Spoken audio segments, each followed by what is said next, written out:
A child doesn't need a perfect father, but they do need one who feels there.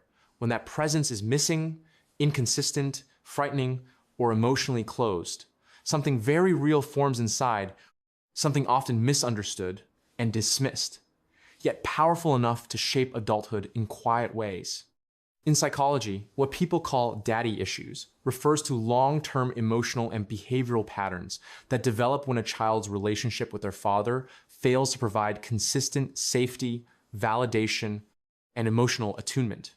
When a father is absent, unpredictable, overly critical, or emotionally unavailable, the child's nervous system adjusts to survive that environment.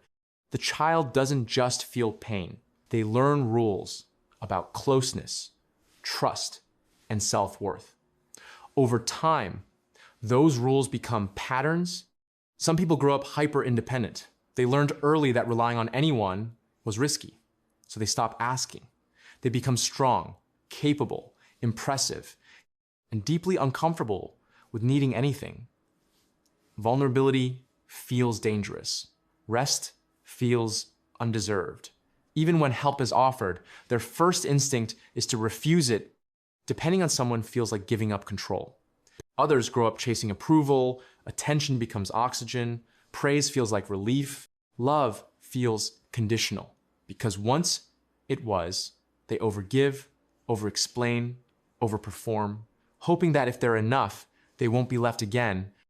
Anger often gets buried, sadness too. Boys learn to swallow it, girls learn to soften it. Either way, unexpressed emotion doesn't disappear. It leaks out as irritability, numbness, anxiety, or exhaustion. The body remembers what the mind avoids. Tight shoulders, clenched jaws, chronic fatigue, emotions that never had permission to speak. Find other ways to exist. Self-worth becomes fragile. Achievement replaces affection. Strength replaces safety. Being useful replaces being loved. Many people find themselves drawn to emotionally unavailable partners, confusing intensity with connection. Chaos feels alive. Calm feels unfamiliar. They don't choose pain. They choose what their nervous system recognizes as normal. Even success doesn't fully satisfy.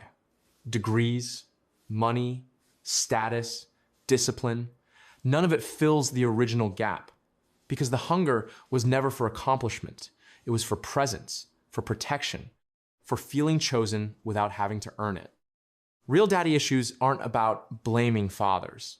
They're about recognizing impact, about understanding that what wasn't given still shaped you, sometimes more than what was, and once that impact is seen clearly, the story changes, slowly, honestly, because what is finally understood no longer controls the mind in silence.